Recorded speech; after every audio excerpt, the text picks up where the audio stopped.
À la une de cette session d'information, célébration ce 8 juin de la Journée mondiale des océans, une commémoration qui vise à rappeler le rôle des océans comme source de vie partout dans le monde. Dossier coronavirus, le bulletin du secrétariat multisectoriel de la riposte contre la pandémie en RDC a indiqué le cumul depuis le début de l'épidémie déclarée le 10 mars 2020 à 4106, dont 4105 cas confirmés et un cas probable.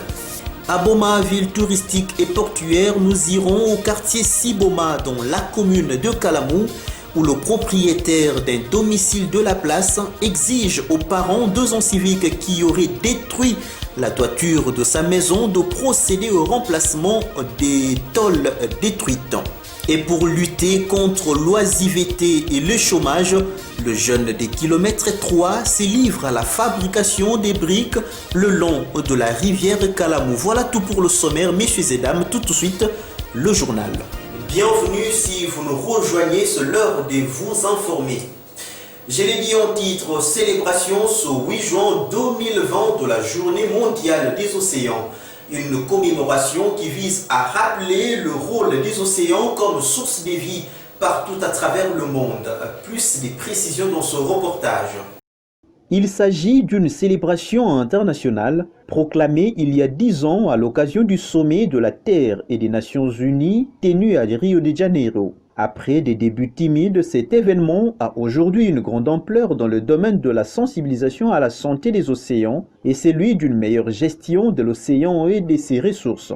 Ce que nous faisons au sein de notre communauté peut avoir des effets positifs ou négatifs sur nos océans. L'eau passe de nos océans à l'atmosphère, puis aux terres avant de retourner dans les océans.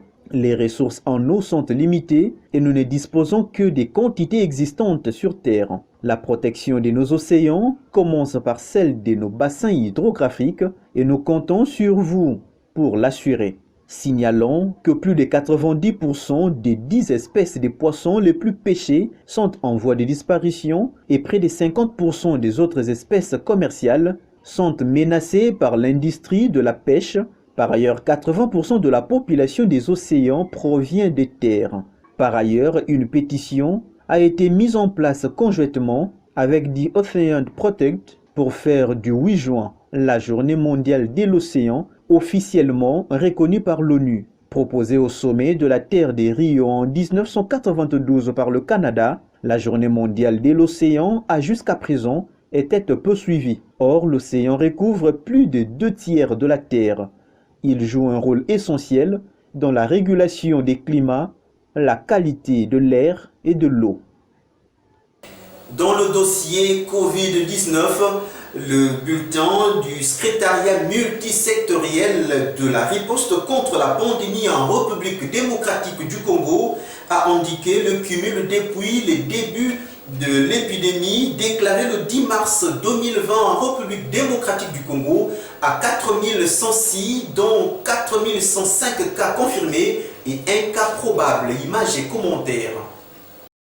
Le bulletin du secrétariat multisectoriel de la riposte contre le coronavirus en République démocratique du Congo indique le cumul depuis le début de l'épidémie déclaré le 10 mars 2020 à 4106, dont 4105 cas confirmés et un cas probable. Au total, il y a eu 88 décès, dont 87 cas confirmés et un cas probable, et 537 personnes guéries. Par contre, dans la seule journée du dimanche 7 juin, 90 nouveaux cas ont été confirmés à Kinshasa. Aucune nouvelle personne n'est sortie guérie, ainsi que 3 nouveaux décès des cas confirmés. 360 cas suspects détectés après investigation. 2789 patients en bonne évolution. Les 11 provinces touchées restent Kinshasa avec 3715 cas, Congo central avec 212 cas, Sud Kivu avec 84 cas, Nord Kivu 53 cas, le Haut-Katanga avec 33 cas, Ituri 2 cas, Kwilu 2 cas, Kwango,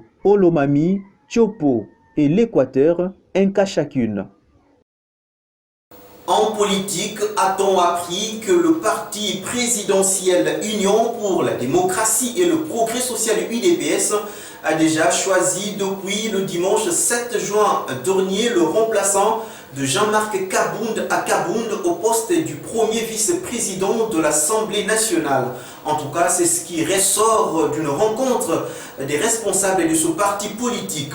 Signalons que le dimanche dernier, Félix Antoine Tshisekedi Tshilombo, autorité morale de l'UDPS, s'est concerté avec les députés membres du groupe parlementaire et alliés. L'info a été livrée tard dans la nuit à Forum 2As. Reportage.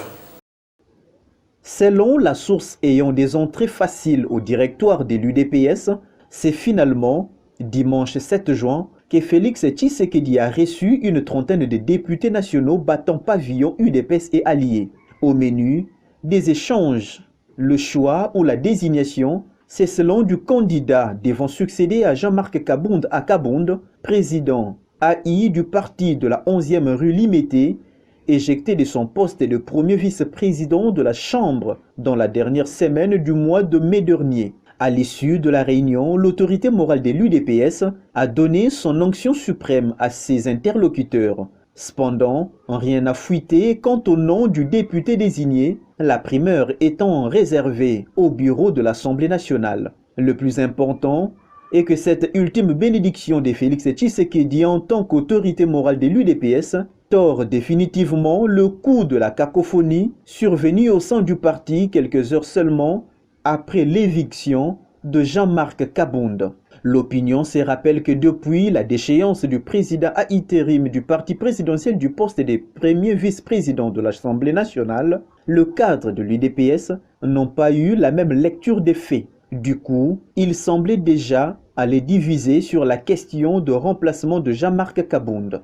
Depuis, ces divergences prenaient les allures d'une querelle intestine qui ne devait pas être profitable au parti. Tout à fait autre chose, Moïse Katumbi Tchapoué et Jean-Pierre Bemba Gombo se sont désolidarisés de Prince Epenge. À travers une mise au point, Jean-Pierre Bemba Gombo, le président du mouvement pour la libération du Congo MLC et l'un des leaders de la coalition Lamuka, a démenti n'avoir réclamé au nom de la coalition Lamuka le poursuite judiciaire ou l'audition du président de la République Félix Antoine Tshisekedi Tshilombo dans l'affaire qui oppose le ministère public à Vital Kamerhe et consorts. Regardez.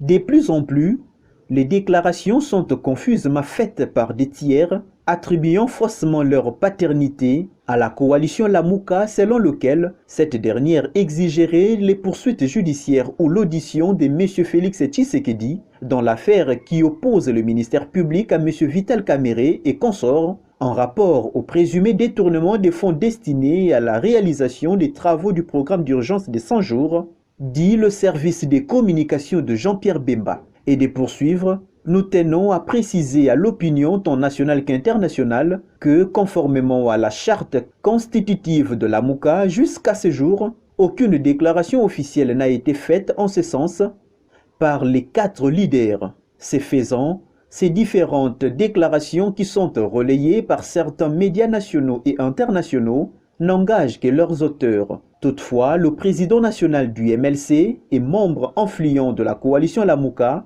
suit attentivement les déroulements de ces procès et encourage la justice congolaise à continuer son travail en toute indépendance en vue d'établir clairement les responsabilités pour l'intérêt de tous.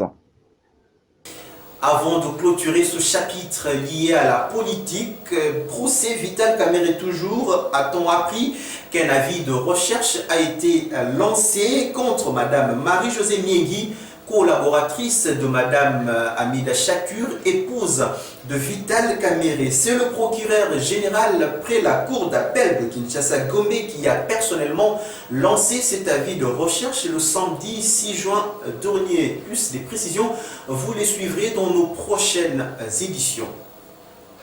À Boma, ville touristique et historique, nous allons tout de suite nous rendre au quartier Siboma dans la commune de Kalamou, où le propriétaire d'un domicile de la place exige aux parents des inciviques qui auraient littéralement détruit la toiture de sa maison des procédés très rapidement au remplacement des tôles détruites. Espérons Sinzilou signe ce reportage.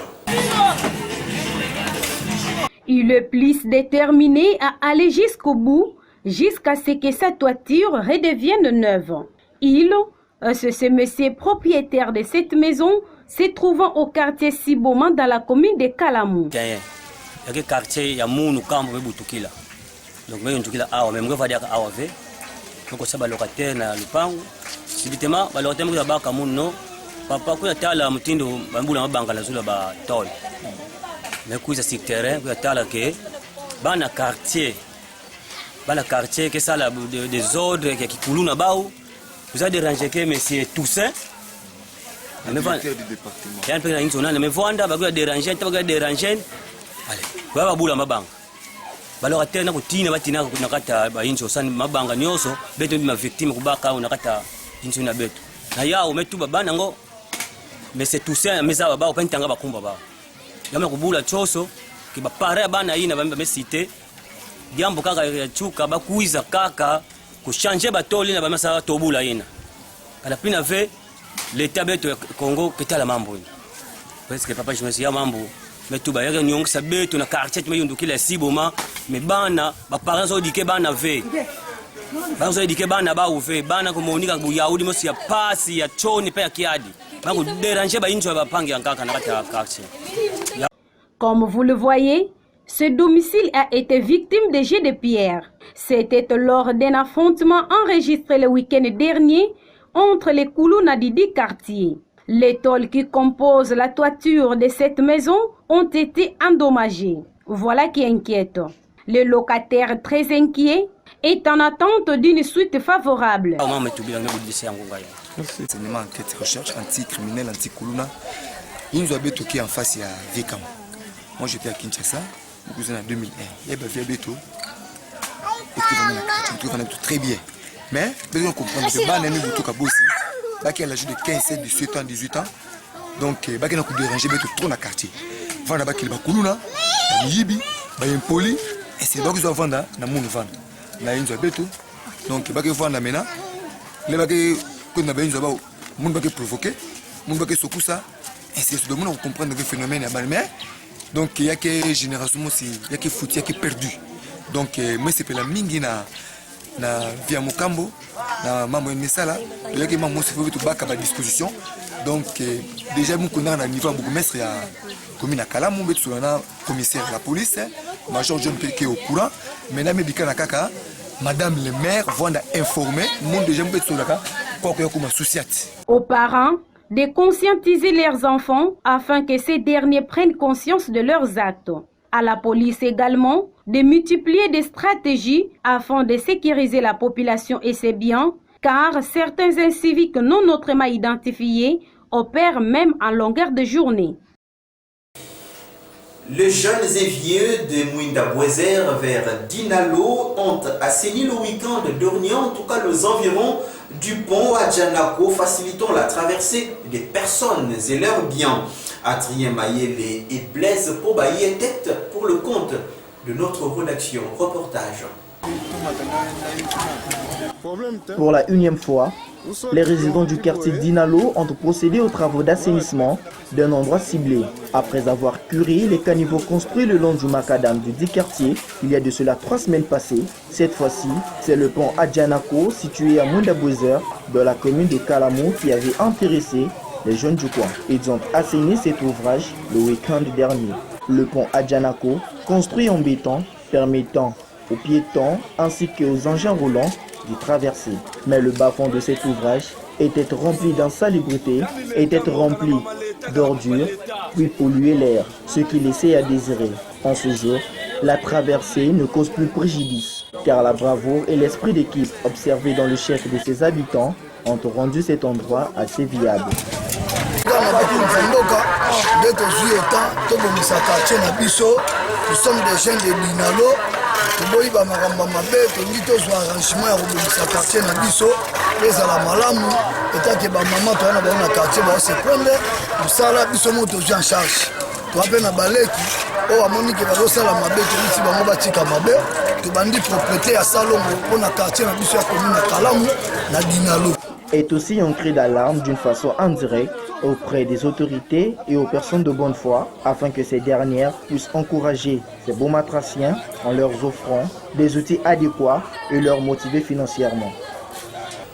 Je l'avais dit en titre, pour lutter contre l'oisiveté et le chômage qui battent leur plein en République démocratique du Congo, le jeune des kilomètres 3 se livre à la fabrication des briques le long de la rivière Kalamu. Une fois de plus, Espérance Ndilou nous signe ce reportage sur les images de Blaise Koba. Il n'y a pas de sous-métier, dit-on. C'est comme ce jeune résident les quartiers kilomètre 3 dans la commune d'Nzadi à Boma qui ne croise pas leur bois en ces temps de chômage qui frappe le pays. Ces derniers sont déterminés à fabriquer des briques au bord de la rivière Kalamu. Cette décision est appliquée dans le but de lutter contre le chômage et l'oisiveté. Suite à l'inaction, plusieurs personnes se livrent à de mauvaises pratiques comme le banditisme, la criminalité, les vols. La liste n'est pas exhaustive. Initiative encourageante pour cette population juvénile forte et décisive. Ces jeunes ne manqueraient plus un pain car ils bénéficieront quelques billets de banque après la vente de ces briques aux personnes qui en auront besoin. Il s'est de signaler que pour exécuter bonnement ce travail, il faudrait avoir des outils nécessaires. Et c'est le cas de ce jeune de kilomètre 3. La question reste posée.